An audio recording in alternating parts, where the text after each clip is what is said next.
మొరటోడు అని వాళ్ళు వీళ్ళు ఎన్నెన్ని అన్న పసి పిల్లవాడు నవ్వాడు.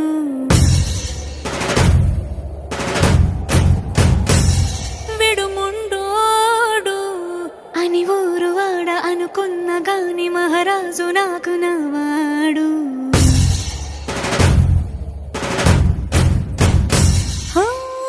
మాట పెడుసైనా మనసులో వెన్న రాయిలా ఉన్నవాడిలోన దేవుడెవరికి తెలుసును నాకన్నా.